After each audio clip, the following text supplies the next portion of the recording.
connect our very last panelist, and we will begin the session.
Hello. Hello. Hello. Hi. It is quiet. I can't hear.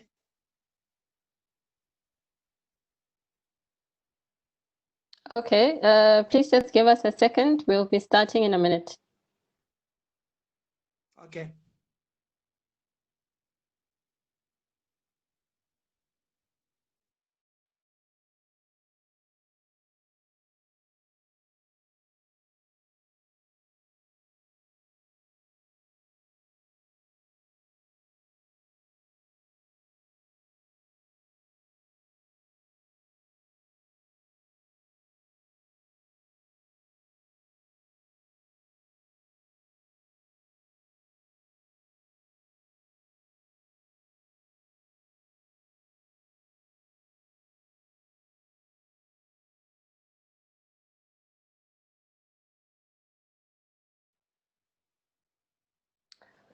Good evening, everyone. Let's get started. We are currently just having some difficulty connecting our very last panelist, but I do believe we can get into it, and we will ensure we connect her as we go. So I'd like to welcome all of you to the AWCA Entrepreneurs Forum. Thank you for joining us. We have an exceptional panel that is going to engage us today on the topic change in a time of crisis. As you are all very much aware and are very much living the reality, we are currently, or rather, we have currently been struck by a pandemic, and we've really had to adjust the way not only in which we live, but also the way in which we do business. And so today we have a panel for you that's going to take us through this topic of changing in a time of crisis, change in a time of crisis. And they will share their reflections, their experiences with you, as well as an outlook for the future. So before we get started, just some housekeeping. We do have a Q&A segment open, so if you do wish to ask questions to our panelists, please feel free to type your comments in the Q&A session, in the Q&A segment. Along with that, you are welcome to ask questions as we go through the conversation, but I will also open the floor for questions after we have heard from our panelists. So I'm hoping that you are going to find the session valuable, you're going to find it exciting, as well as engaging. Firstly, let me introduce our panelists.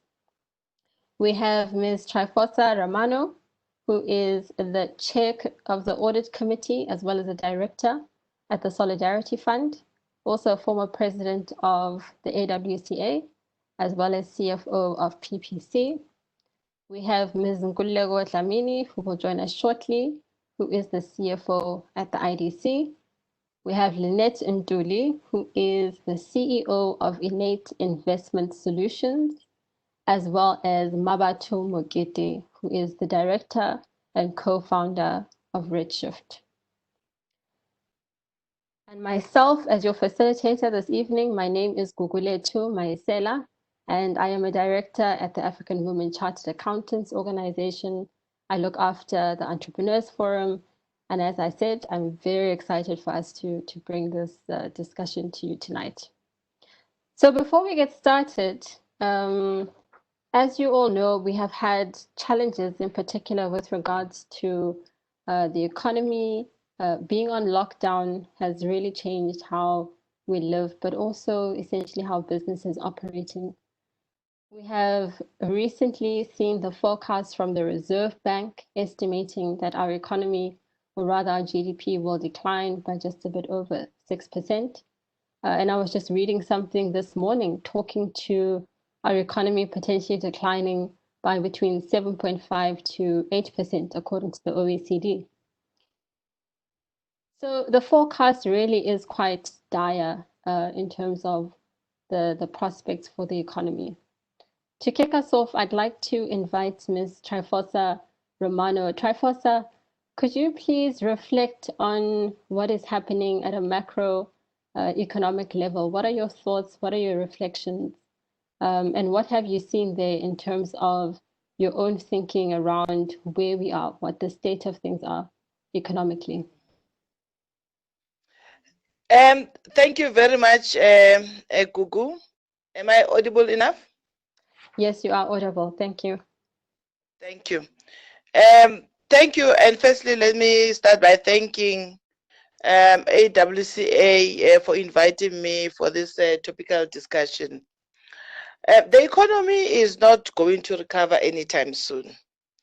We will see we'll see a resurgence next year, but it's mainly because of the base effects, as you highlighted. It's estimated to be down between 6 to 8%.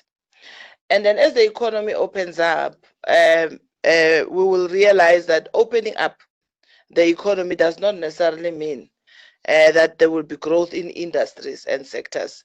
We're already seeing today where the manufacturing and the mining sector, they have taken a pain during the lockdown. So industries have been affected by the global value chain since February, when China was under the lockdown. And Europe was being severely affected also by COVID-19. Our main trading partners in South Africa is China, is Europe, and the US. So from an industry perspective, there are still supply constraints. And we picked up those supply constraints also on the PPE. When at the Solidarity Fund, we wanted to accelerate in getting the PPE to assist the government. And we found ourselves that with certain, like the testing kits, we didn't have enough testing kits. It's only one factory in China that does that. And then some are in Europe. And then we were in the back of the queue. Because everybody was requesting that. So there was a supply, there's still supply constraint as we are talking. And then there is demand constraints. You know, when you have a supply and a demand constraint, we are in a very precarious situation. Now consumers are under pressure. Many have lost their jobs or have their salaries reduced. And those who are still earning their salaries, with the fear of the unknown, they are saving their money instead of spending their money. So the demand will be slow. So you can see that we are still going to have a long haul with this. So the closures and the liquidations are inevitable. You can imagine entrepreneurs will be mainly affected by this. Many companies will not survive, and the fiscal relief that our government has done, not extensive and all encompassing, also not accessible.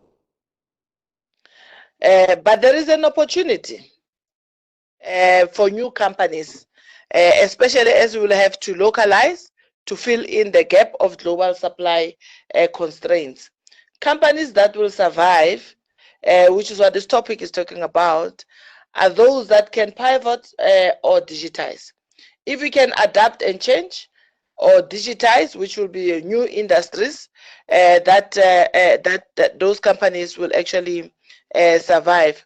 The question is, how quickly can new companies emerge to cover the gap of closures and liquidation?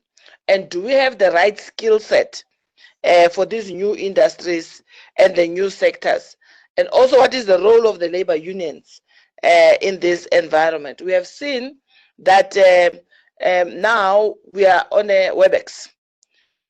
We have been using Zoom call, Microsoft Teams, and we saw Google also introduce their own Google engagements. So we are seeing now communication is changing. You have to adapt in this time of a crisis if you have to survive. So those are just the perspective that I can share with you. Thank you, Tryphosa. I think you've touched on a couple of important themes that we are going to explore throughout this conversation. And I'd like to bring in Mmabatho, who I guess we could describe yourself and your business as having adapted and having pivoted. Mmabatho, if you could tell us a little bit about Redshift, what you do, and the shift that you have taken to change in this time of crisis.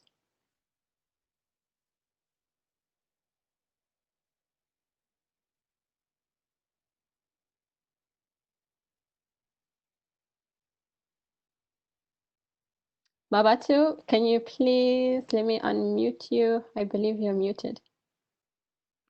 There we go. Sorry about that. There we go. Go ahead. So Redshift is a tech company, and prior to lockdown, what we are still and were is a web development site. So we were aware where we would allow small businesses and micro enterprises to have online presence, right? But by training young people with web development skills, and they would then build these sites for small businesses. But as soon as COVID hit us, we couldn't train any more young people. So what we did then is, this was actually a solution. The local store connector, which is what I'll explain, was actually a solution to a problem that I was experiencing. So I grew up in a township, I live in a township, and what really happened is that I realized that as soon as lockdown came into play, I couldn't order any goods online to get delivered to my house because I was out of the geographical area that they were delivering in. So I really thought there was a discrimination to some degree. And I thought, there's a problem here. I'm a problem solver. So since there's nothing out there that exists, let me create something. So I spoke to my business partner. I remember it was the 29th of March. I called John up and I said, I'm having this problem. I can't get any groceries delivered to me because for some township users or township customers are worthy of goods being delivered to them, groceries in this instance. And so about in 36 hours, we developed the site and it went live. About 2 hours or after it went live, we got our first bit of funding for it to build on it. But what it is that it's a platform that allows spaza stores to get online, register their stores, and then customers can then also get online and get access to these spaza stores. So if you are a customer, Google, you get onto the site, it'll pick up your location and indicate to you how many spaza stores you have in your area. And then you would pick the one that you want to use or the one that's closest to you. And you would then send a list of goods that you need. Because we also have to remember that spaza stores are really top-up stores. It's not where you do your bulk buying. And so that's where that's how people access it. So you would type out your list of what you want. It would be sent to the store. The store would then package your groceries for collection, send you a message to say, okay, Google, we've received your order. It'll cost you this much. You can come pick it up in an hour's time, and you would then go pick up. And this really was a way of amount of time that our people were spending in the roads or in queues at big stores trying to access groceries.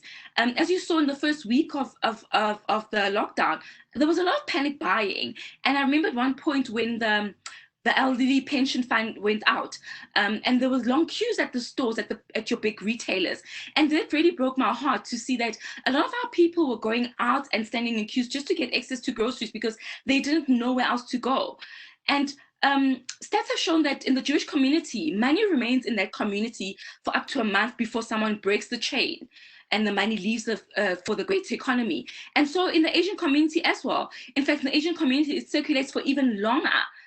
But in the Black community, it's shown that our money actually stays in our community for less than a day, which is quite sad. So this was really a way of also empowering our own people and empowering the Black enterprises in our communities. And that's really what we thought we would do. And for us, pivoting in that direction, I think for me, business has always been about solving problems.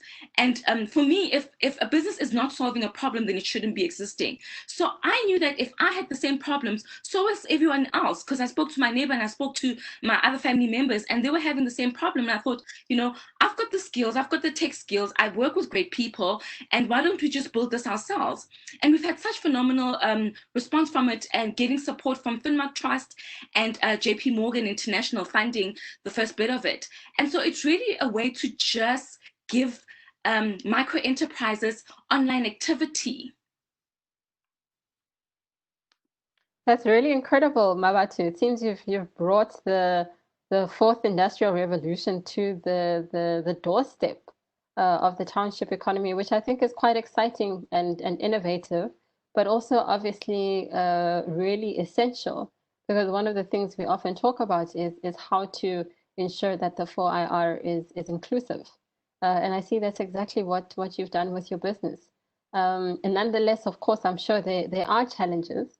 And with that, I'd like to bring Lynette in with regards to the sector that you're in, Lynette. Lynette, you're in the property and construction space. Can you tell us a little bit about your experiences there as a business owner, as an entrepreneur, and what the implications really have been for you in this particular time? Sure. Thank you very much, Gugu, for the welcome, and thank you to the AWCA for the invitation. And it's great to see some of the fellow panelists, as well as hi to all of our attendees this evening. Well, property, real estate, the built environments has probably been the worst hit of industries, in light of what's happened with this biological crisis. And I say that because one of the very first reactions and interventions the world over that we've all had was to ask everybody to distance. And in distancing, we asked everybody to leave spaces and infrastructure and effectively go home. So whilst everybody has, been trying to keep safe and healthy in their homes, it's meant that everything from airports to retail centers, to the hospitality and tourism industry, to warehouses, to construction sites, to offices, et cetera, have all during this period in time had to unexpectedly shut down.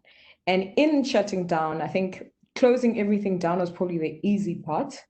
Opening everything up is now proving to be quite technical and challenging as well, because infrastructure ultimately exists as a space for people to work, to play, to use for some type of an activity, whether it's economic or social or educational, and the like. And so when this type of a crisis then occurs and everybody heads home, those spaces are empty. And then in that value chain, whether it is related to the services that are delivered or the core function of existence of that particular space, in a crisis like this, that's all done away with. So it's been a shocking time, shocking time.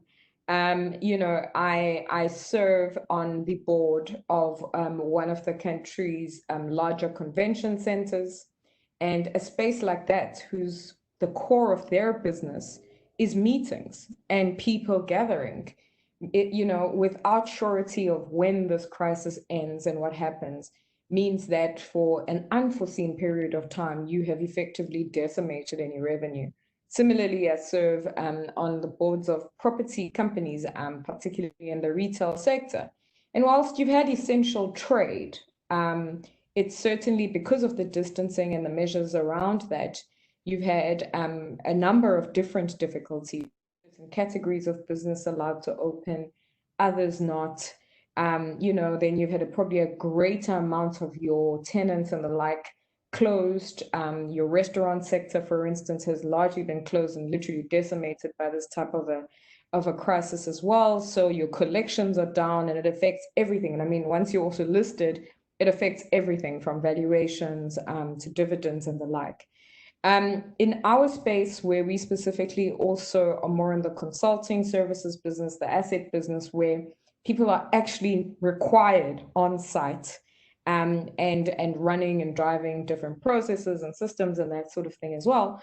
It's not easy to take operational sites and dump everything onto online platforms and try to work from home, particularly when there are just so many dependencies, and particularly when certain of those clients have had to carry on also working through the crisis, but nobody can touch anything, centralize anything. There's a whole lot of protocols around people being able to access sites, access records, etc., etc. So it's been, I can safely say, it's probably been the longest 12 weeks of my adult life. What does recovery mean? Jeez, it means so many different things, because so many different things also in this particular space have also fallen apart. The built environment sector, when we look at everything from investment into infrastructure, we look at the number of business rescues we had last year in the construction space. We look at investments across the continent and how DFI and that sort of thing have actually been driven down by some of the more macro issues in our own economy, but also some of the global economies that we have dependencies to, mean that our sector has actually been in trouble easily for about the last 18 to 24 months. And when I say trouble, in deep, deep trouble for the last 18 to 24 months. And so when you come into a new year, as we all do, we're fairly optimistic that this will not be the hellhole that 2019 was in many respects. Just as the year sort of picks up stride again, something like a very fragile ecosystem now trying to deal with a pandemic at the same time, and trying to figure out ways in which it can, in one way or the other, come out of it. We won't come out the same, I can tell you that for sure, because how people are going to need to use space, how people are going to connect, gather, work, play, all of it is going to be very, very different for at least the next 6 to 18 months. So we certainly won't come out of it the same. And I think maybe in our industry, that's not coming out the same.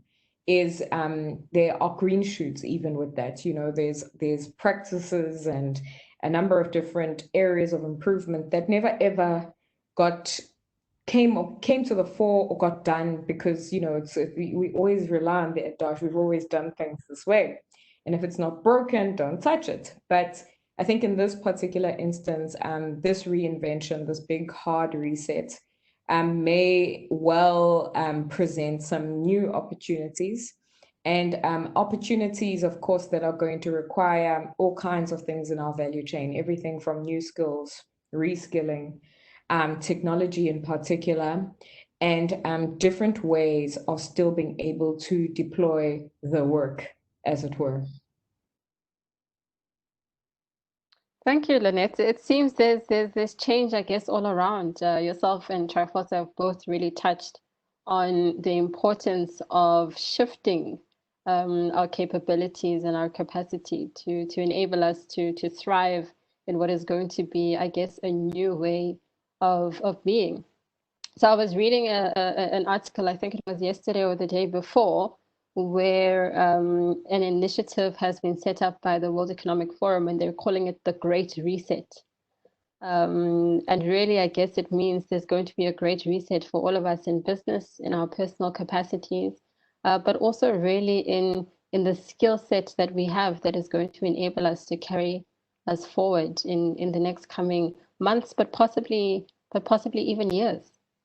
So on that note, I'd like to go back to Tryphosa. There were some things you mentioned around the challenges that you have encountered, and I think the challenges in particular from the perspective of the role that you play within the Solidarity Fund. Can you tell us a little bit more around how some of those challenges have been dealt with and how you've overcome some of those, or sought rather to overcome some of those challenges?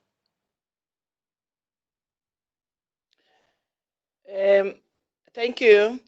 I guess obviously we are on the board and we have management. You don't have all the visibility in them. But the biggest challenge was when we were ordering the ventilators.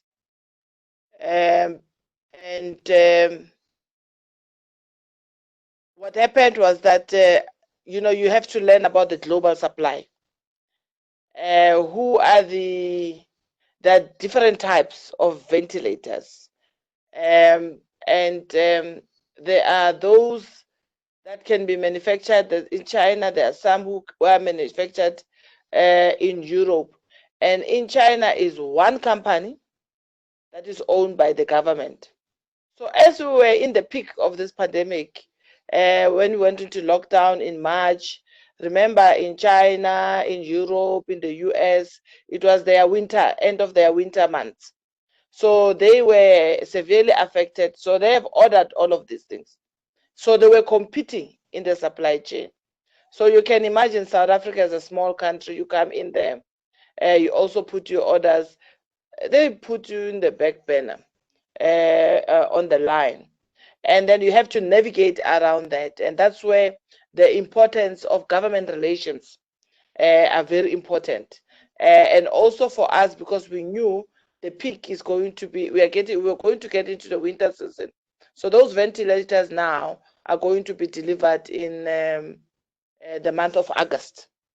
And we are assured of them that be delivered. And around the world, as you can see, the curve has been flattened and all of that. But that really then made, as we are communicating, because of its business, its civil society, and then its government, then we were approached by the radio astronomy group that indicated that they can actually do another type of the ventilators. They can do them. It's called the CPAP, whatever is the easier one. I'm not in medical thing. The medical people will know the difference. So we gave them 11 million to pilot. And so they will deliver around 20,000 ventilators. They will manufacture them. So what this has done, as the pandemic, we're dealing with this crisis, it forced people to think beyond, outside of the box. And now a new industry will be created of manufacturing these ventilators in South Africa. But before, we're just importing them.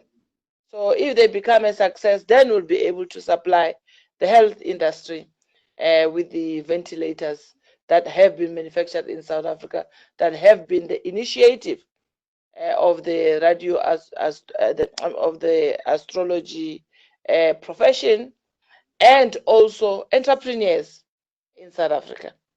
So sometimes you must not let a good crisis or whatever, bad crisis, whatever the term it is, go to waste. So it forces us to adapt and to actually think out of the box.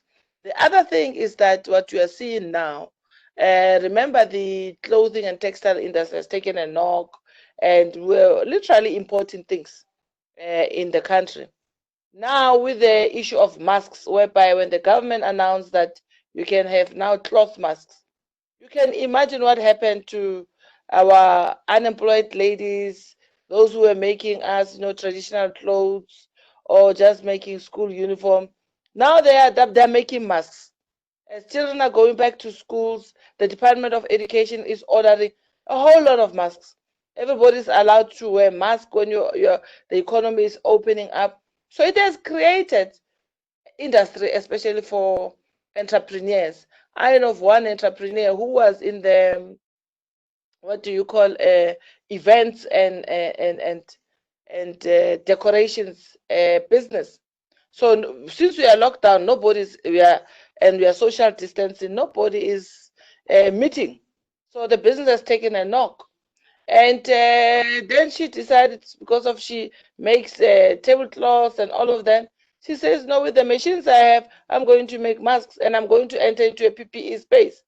Now she disinfects schools, she makes masks, she makes the shields, supplying the municipalities and supplying, local community healthcare services.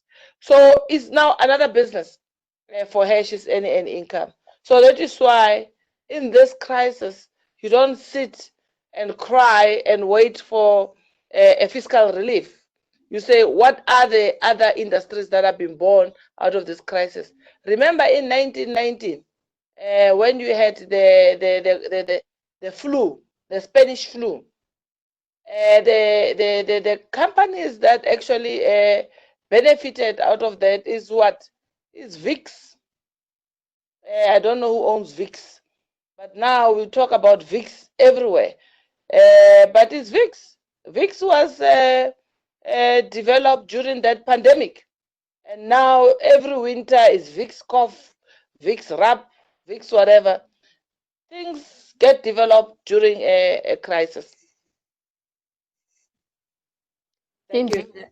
Thank you, Tryphosa. And I'm sure many of us cannot picture our lives without VIX. We were born in a time when VIX was already around, and so it's very much an integral part of the brands, I guess, we view as part of the household brands that we really grew up with.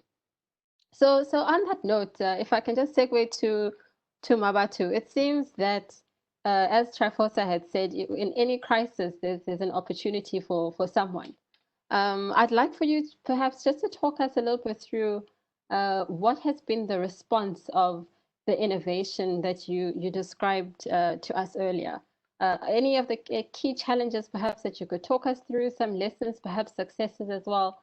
What has been the response around this initiative? Gugu, actually just jumping onto your previous comment after I'd spoken, you spoke about how our revolution. And for me, I think one thing that's always frustrated me about the 4IR is that everyone thought of it as something that was in the future. Like it's coming, like a Y2K sort of thing, but we're getting there. And no one really realized that we were in the 4IR. Just that South Africa hadn't quite caught up as fast as or progressed into it as fast as everyone else had, right? And so now COVID came along. Everyone started using technology more than they were in the past. And now everyone's like, oh, the fourth industrial revolution is here. But it's already been here. We've just already been slow in progressing in that towards it, right? And the pandemic, in a way, the good side of it, because there's always a good to everything, has pushed us into the fourth industrial revolution.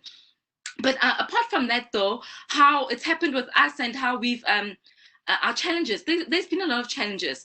I think so many times as business people, you create something, it's so good to think that, oh, my solution is wonderful and it's going to solve all problems, but it doesn't work that way. Once you put it to the ground, you start learning that there's a couple of things that you need to fix, right? And you need to start working on to improve the platform and the system itself. So I must say the first have been for us, in the past, recruiting the spaza store community is very informal. About 70% of the retail industry is made up of the spaza shop community, and it's very informal, which means that people aren't registered. So they own a spaza, but no one knows who they are. They know their phone numbers, etc. So getting hold of them and telling them about this platform was one of our biggest challenges, right? And so we thought, okay, let's try get access to a database to the various departments that exist and various partners in the industry. But it was actually quite I guess awakening on our side and daunting to find out that a lot of people don't own the a verified database of this sector because it's so informal. So we had to then, before going on the ground, we had to actually now get our own database. So one of the things that we thought about is that, we also want to leave a mark in this industry, because this is a free platform. It's something that we're doing for our community. So we then thought, how about we also allow these puzzle stores to register using our platform, register for a CIPC document registration. So in that way, we're also formalizing the industry. We're creating a database, which we can then in turn share with all the other partners working in this industry. You know, in that way, more good is done for the industry. So I must say database was one of the most difficult one. Onboarding the stores. A lot of people came up to us when we were telling them about this platform, said, oh, but puzzle stores are not ready for technology. They're not ready for that kind of thing. And I think so many times, you know, we sort of look down upon certain industries because they're informal. We think they're not ready. No, what we also know is that a lot of people have smartphones. They can access WhatsApp. Our system is WhatsApp integrated, so you don't necessarily have to go onto the app or onto the online platform to use it. You can use WhatsApp. So we've seen that a lot of people are connected on WhatsApp. So that's one way we also tried to do it. Then we found out that, oh, data is a problem. So then we thought, okay, how do we then use this? What we've gotten is feedback, but also then try to overcome this challenge. So then we introduced a USSD code, so that now they can also communicate with us and do the shopping through a USSD. So I think for us, if you had to rewind to 3 months ago to where we are today, the platform's changed so much over the past few months, right? And in fact, now on Friday, we're about ready to launch the 2.0 version of it, because we've been learning for the past 3 months. We've been really getting feedback from people using the platform, from puzzle owners on the platform, just them telling us their challenges and how we could improve it. And we've taken that into consideration, because I think one thing I always say about myself and really just the businesses that I'm part of is I really create business solutions for people to live their best possible lives.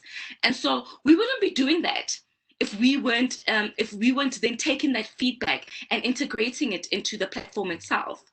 Another thing I must say that's also come up is just around choosing the right partnerships to work with. So we launched this. There was great response. I mean, within the first 2 hours that we launched, it went viral, and we had people contacting us to say, oh, we'd like to partner up with you guys on this, on that. And I mean, at first it was quite exciting, right? But then we took a step back and started thinking about our initial model and where all these people fall into place. Because as a business and as a new business, it's so easy to get taken up by emotions and all the response that you get. And you think, you know, oh, this is a great opportunity. This is a big corporate. This is a big logistic firm and they want to work with us. Great, let's see how we can integrate them. But then once we really went lower and started investigating everything, we things like values, some companies, we saw that their values weren't aligned to what we wanted to do, you know. We've always said that we wanted our platform to be free, and it will always be free, you know. A lot of people ask, so how do we make the money? We actually do make the money, but it's through partnerships. And so I've always said our platform will be free. And so a lot of the partners, some of the partners who have wanted to partner up with us have been about, after the rands and the dollars. And so we were very adamant to say, this platform's going to be free. No one's going to pay for the subscription. So it's really just about choosing the right partners to be part of the solution. Thanks. Thank you, Mmabatho. I think that's a very interesting perspective, especially because I think it's in a lot of ways it's going to take a sense of community to really uplift us from this time of crisis, and I believe you've touched on that. Lynette, I know you work quite closely with a very broad range of stakeholders, of partners as well, and just various entities within the property industry. What has that meant for you, just in terms of navigating this challenge and the support, as well as the alignment amongst your stakeholders in particular within your industry?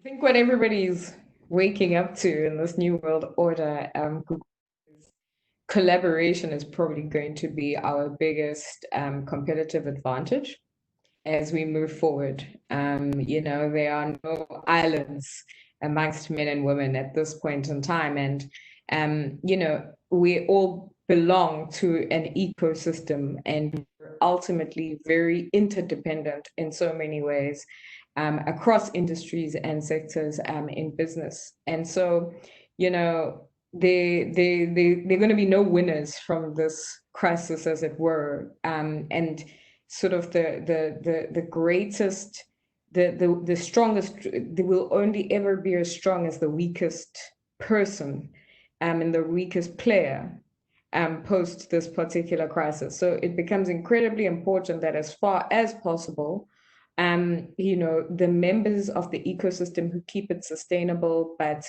who will bring a new layer of enrichment and innovation and change to it, also get through this in one piece or the other. With that said, I think what this crisis has also done for many of us is broken down quite a number of silos and got us talking.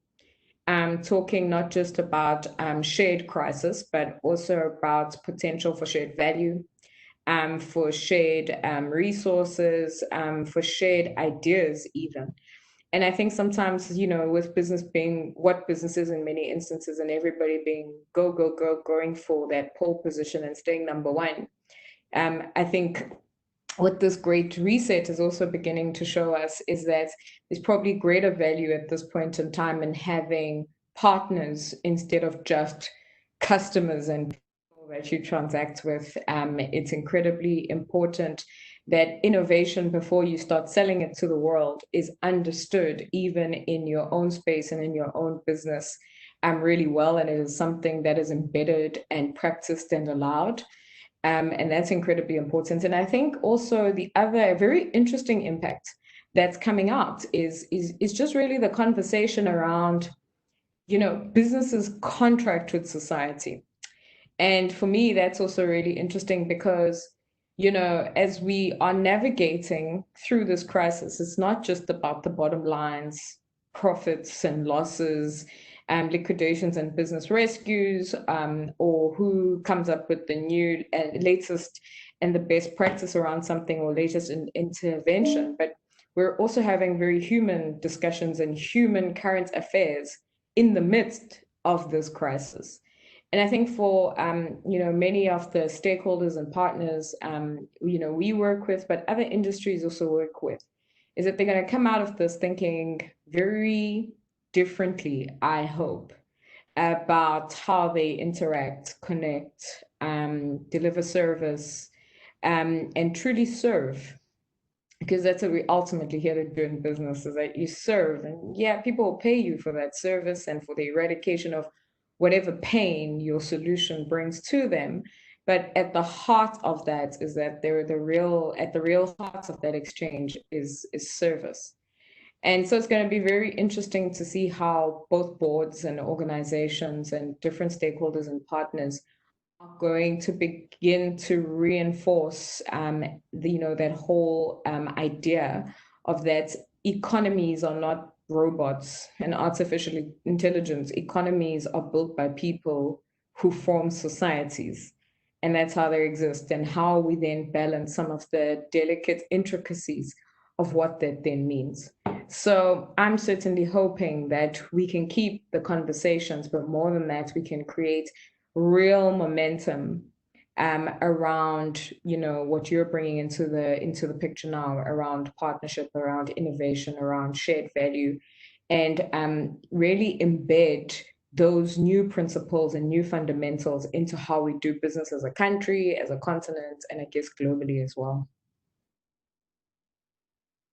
That's interesting. Thank you, Lynette. I think what you're touching on is really the social contract, as we describe it, that business has with society, and the importance of the rejuvenation, I believe, thereof, and really the importance of the fact that we need to revisit what that social contract means, as well as the impact really that business has on the broader and wider society.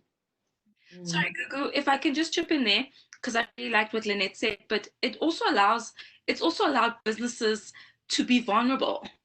And because it's thrown everyone into these uncomfortable waters, right? And now you find that big businesses, small businesses, everyone has become so vulnerable, and people are now allowed to say, I don't know. I'm also trying to figure it out. and it's never something that big business has ever, even government has ever has ever admitted to saying, I don't know, I'm also figuring out. And so for me, what I found that COVID has done is that it's really allowed everyone to be vulnerable and to really share their vulnerability and say when they don't know and they're figuring out. So then people are quite comfortable because they're not expecting anyone to have the answers. They know that everyone's still trying to figure it out. And it's really through these engagements with other with other entities and other stakeholders that the solution will come up. I believe that's it's a very progressive and quite an introspective way to look at it, Mmabatho, that we don't really have the answers. I guess no one has those answers, and we need to explore them together. As you were referring to collaboration and partnerships, as elaborated upon as well by Lynette. I'm going to take a couple of questions here. I see there's quite a bit of activity in the Q&A box. So let's start with a question which I believe the subject you broached it a little bit earlier, Tryphosa, on the skill set. So in terms of the skill sets of the future, or the skills that are required by young people and entrepreneurs and business people, etc. Tryphosa, if you could please engage us on this. What do you believe are some of the critical skill sets that are important for this future that we're looking towards? Thank you. I think the probably Lynette and my fellow colleague can be able to respond better to that. But what you're seeing is that the issue of Lynette mentioned the issues of logistics. I think we've been tested where we realize that from a global supply chain, logistics becomes very important.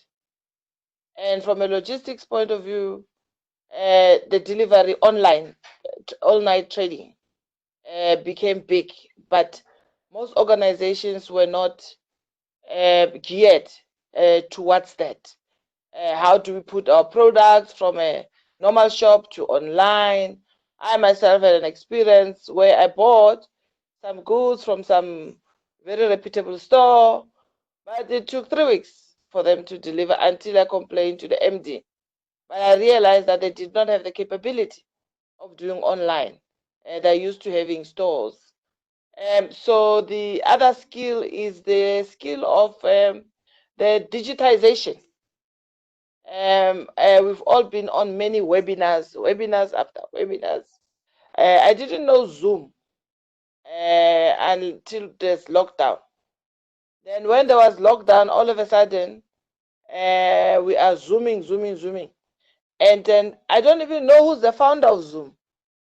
And then Microsoft Teams, it was already there, but now it became popular. And then you have Google Meet. Then guys, Cisco with the WebEx, webinars. So it has actually accelerated some of the fourth industrial revolution things that we thought it was for the future. So now, the future of work now, the challenge is that do we really need to be in offices? Even though the economy is opening up, you see people are saying, no, I'm not going to the office. I can do my work at home. So it's changing the whole future of work as to how we are going to work, how we're going to conduct ourselves. And that put pressure on the property development companies or property businesses, as Lynette has highlighted. Then in terms of that digitization, data analytics is very important. Big data. Those are the work of the future, whereby now companies that have made money during this lockdown, other than food manufacturers and retailers, are IT-related companies. Your Amazon share price is through the roof, your Facebook through the roof, because the method of communication was through social media, and that. So that's effectively what I'm seeing. It's if you are not in the space of digitization, 4IR, whatever we call it, gaming, data analytics, big data, then you'll be the person of the past. So as we engage in terms of future career planning, those are the areas. And in some of the webinars I've attended, there's been deliberations to say boards, to what extent are the boards engaging on the digitization? Very few boards are dealing with IT-related issue unless it's a tech company. So you found that people with tech skills are not on the boards. But those people with tech skills, who are they? They are young people. They're in tech companies. They don't wear suits. They wear shorts and t-shirts and flip-flops, and they don't comb their hair. They're not what you think is palatable for the corporate office, but you need them in that boardroom. So boards now have to think very hard to change the way of their thinking, to say, to what extent can we actually include IT from the board's point of view, because of these young people understand digitization. I'm part of the IWFSA. We're having a conversation series as well, webinar next week, whereby we are saying it's not the CIO or the CEOs or whatever that made us to digitize and be able to communicate in this platform. It is COVID-19. Sometimes a pandemic forces you to realize, and as you highlighted, to reset in there. So I think I've said it all. That's a very profound reflection, Tryphosa, that it took a pandemic for us to use some of these tools that you've spoken about to work from home and be open-minded, and perhaps what Lynette was also talking about a bit earlier, just around the human discussions that have also ensued as a result of this pandemic. It's taken a pandemic, I think, a very profound realization that many of us are having. And I saw Mmabatho smiling there at your description of the young techies in their flip-flops and their uncombed hair. I don't know if that was a description of yourself, Mmabatho, there. So not really the uncombed but I think just our non-traditional way of working, right? But I also wanted to add into there that Lynette also touched on AI earlier, and how but I have to also urge that technology will never replace a human. Replace the human element of how we do work and how we interact. So as much as AI is coming in and technology is coming in, we find that there's a digitization of our processes and the way we do work. We should never disregard the importance of what humans bring into business and into work, the soft skills that humans bring, because that's something that a robot can't bring, and that's something that a program that I've written cannot bring. So as much as technology is taking over, we as humans need to find a way that whatever industry you're in, I always say whatever industry you're in, find a way that you can digitize it, or find a way that you can get some tech skill, because technology enables you to work faster, to do things quicker. And so it's not in a way going to replace anyone, but everyone should take up some sort of tech skill in order to be able to enhance themselves and enhance the job that they do. And so that's where the jobs of the future skills is going into. But technology is no way going to replace any human. And I mean, I work in AI, and I've seen how we've integrated AI into some of the things we do through chatbots and some things. But I mean, you can ask a chatbot a question that is not programmed into the program. They still can't answer you. And that's when you need another person at the end of the phone call helping you through that problem. You bring up again the subject of people, and we have a question here. Lynette, perhaps you can talk to this. But before we get to this future, there's a question here about how we can assist people who have lost jobs during COVID. And the reference that the person who asked the question here is that there are currently jobs, or rather there aren't jobs that are available in many of the sectors. So Lynette, perhaps if you could address this for us, how can we assist people who find themselves in these circumstances where they are unemployed or are not able to conduct business?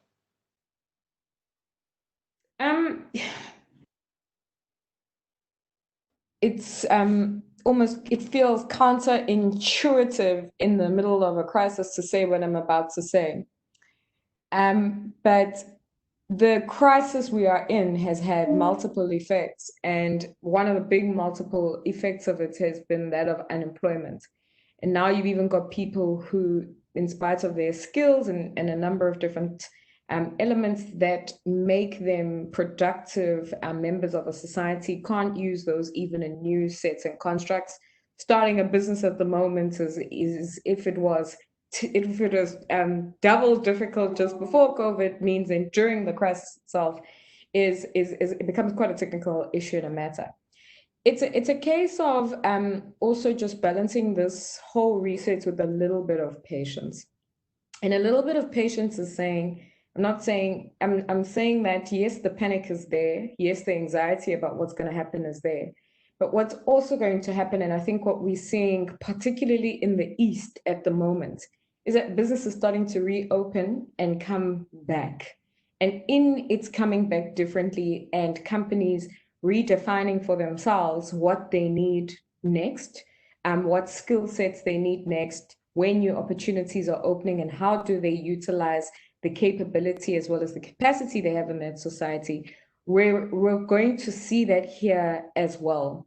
It's just that unfortunately right now we are in really sort of that peak season of the pandemic itself, where we're still trying to, almost get through the curve before we get out the curve. So I'm almost saying to everyone at the moment that we've almost just got to find ways to bide our time. It won't be like this forever.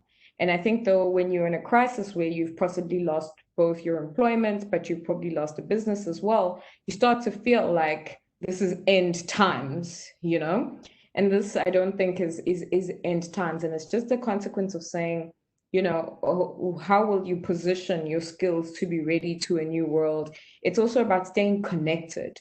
I know what typically happens is that when something as disastrous as this happens, you almost do want to recede back into your own shell.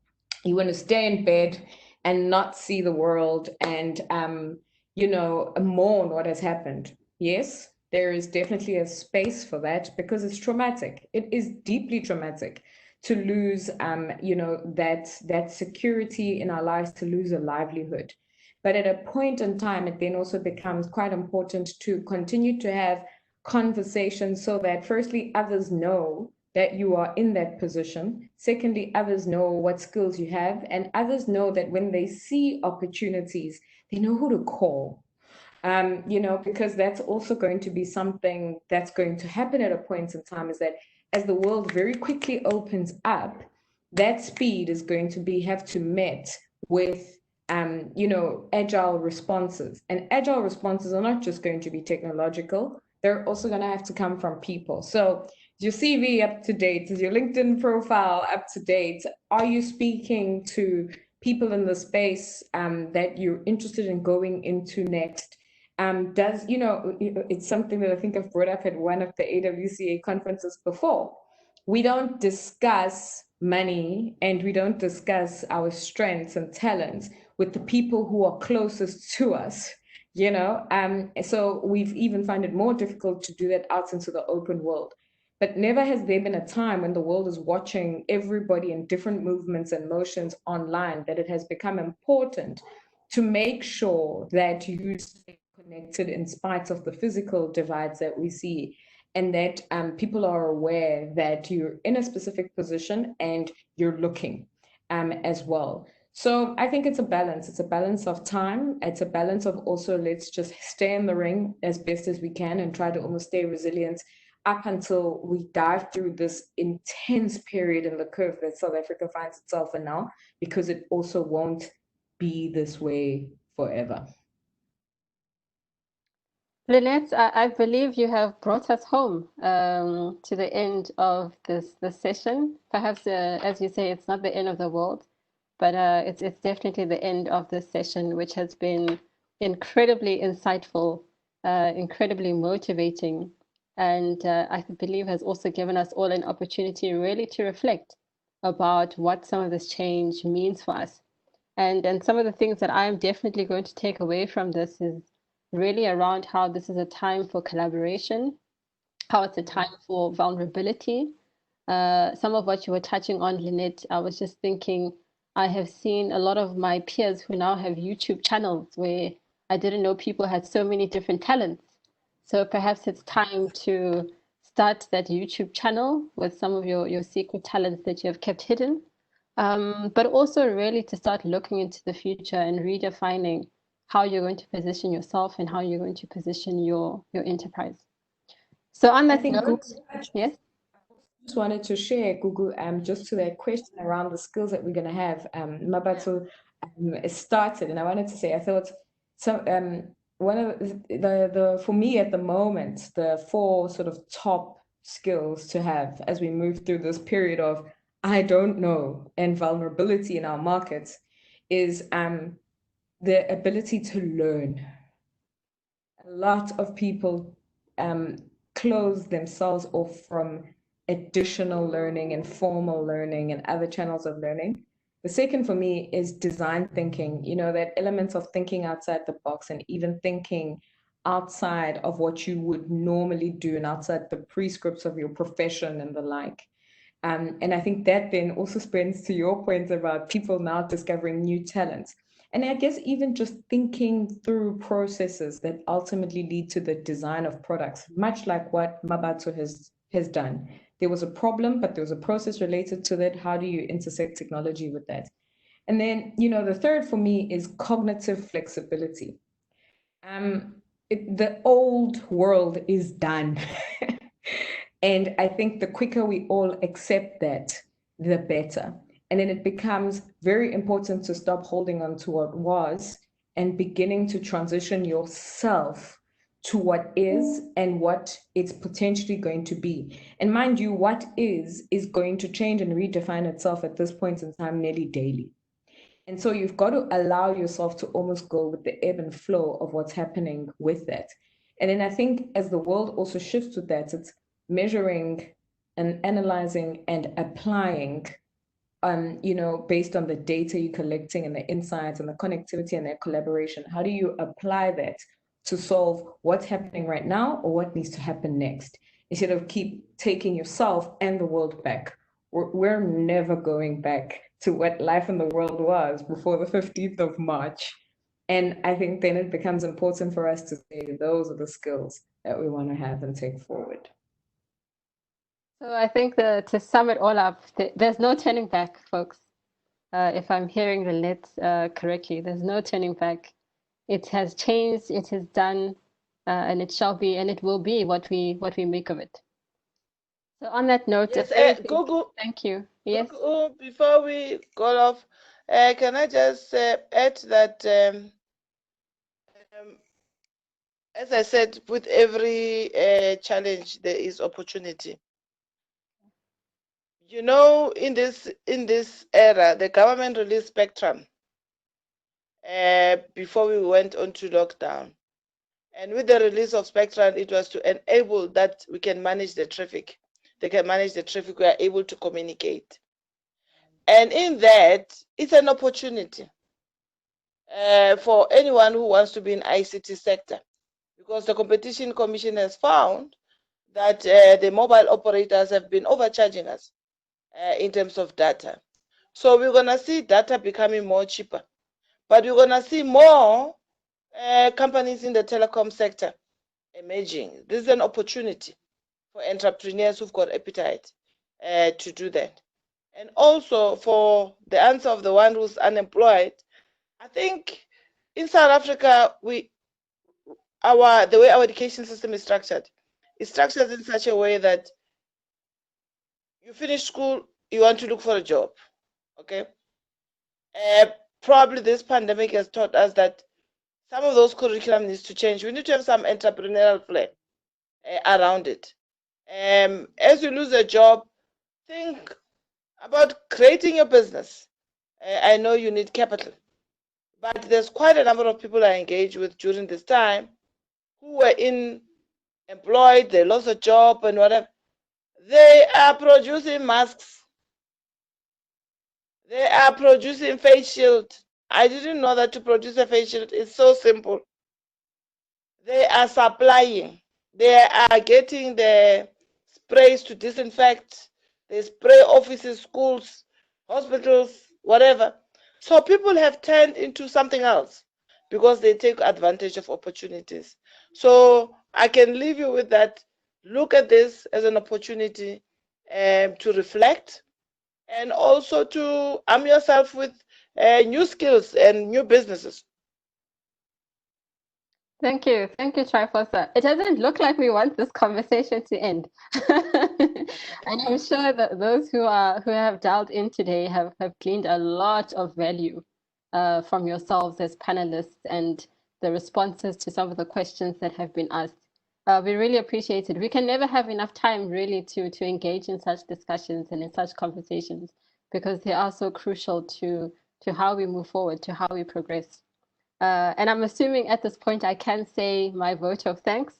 So a very big thank you and a vote of appreciation to our panelists. You have been exceptional. I mentioned a little bit earlier that you are exceptional, but I'm sure many of those who have been listening this evening are convinced of it. So thank you very much for your insight, for your wisdom, and the reflection that you've shared with us today. I'd like to thank our audience for your participation and your attendance. I'd also like to thank our friends at Cisco for enabling us technologically and bringing us into this 4IR. And I'd also then like to thank the team at the AWCA, the board, the ladies at our office, as well as the subcommittee in the Entrepreneurs Forum. And on that note, I wish you all a wonderful evening. Be sure to reflect yourself and decide, what does this change really mean for you during this time? Thank you. Gugu. Much. Google, Thank thank you.